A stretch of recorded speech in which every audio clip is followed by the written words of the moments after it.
All right, Shane, let's skip it down. We got to keep this thing moving. But I thought the most entertaining game of the entire day, not sure everybody got to watch it here, but Mississippi State, man, ultimate comeback, beat Louisiana Tech 35-34, and it took the entire team to get it done. Mississippi State came out kind of red hot, jumped out to 14-0 lead, and then Louisiana Tech, my God, I believe they scored 34 consecutive points, put Mississippi State in a huge hole. I was counting this thing as a loss. I think many people were, but they all got sparked by just a kick return by Tulu Griffin, and Mississippi State dominated the fourth quarter, 21-3 final. Right. It just in the fourth quarter, they had to block a field goal to get that win at the buzzer. But if you didn't watch this game, you might say, well, why the hell are you still high on Mississippi State when they're struggling against Louisiana Tech? A couple things here. Mississippi State was shooting itself in the foot. I believe they had 12 penalties in the game.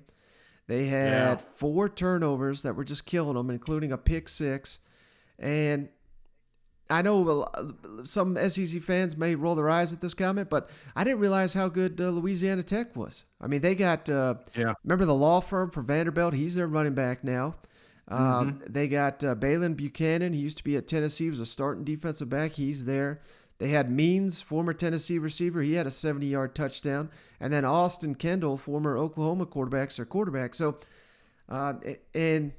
Skip Holtz. I didn't realize this either, but ESPN threw up a graphic. Top 10 winningest coaches all time active in college football right now.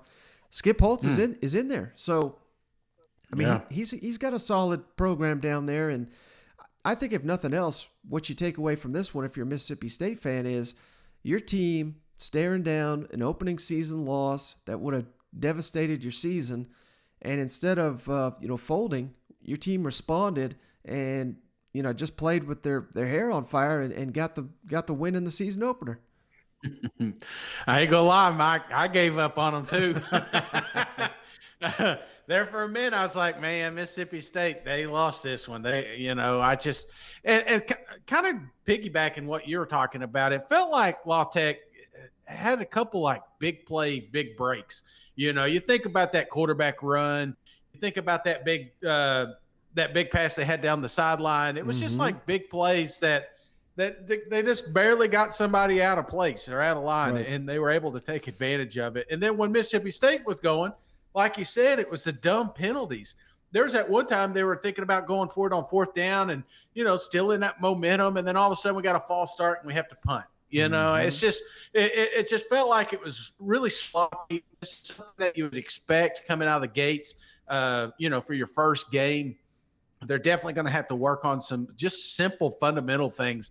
I think this week. I think the film study is going to be a big one for them, and the communication, because Mississippi State asked, because when they got their backs against the wall, man, they were able to move this ball, and they're going to be able to do that against a lot of SEC opponents. So I'm not ruling out Mississippi State as a contender in the West. I'm not. I'm just saying they're going to have to work harder than some of these teams to clean up some of these stupid mistakes.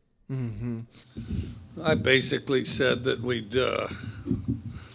we'd tried every way known to man to lose it, and just for fun, let's try something different. Let's go ahead and do our job. Let's go ahead and make it look like Wednesday's practice, because we've got nothing to lose.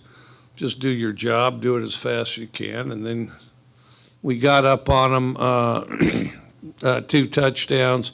We felt like, well, this is going to be easy. And so then I think there's some of those guys out there that took their foot off the throttle and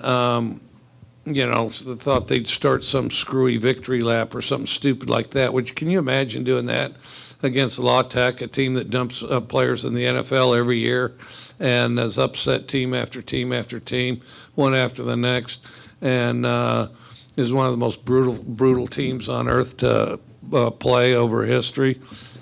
Coach, what can you say about the resiliency of a young quarterback like Will Rogers to have a tough second and third quarter, but to pick himself off the ground and have that kind of performance? Well, I thought that was good. He had some help too, you know. I think in that third, I think he held the ball. Then I think our offensive line got pushed around. You know, I think their 3 would shove around our 5 and, you know, steal their lunch money.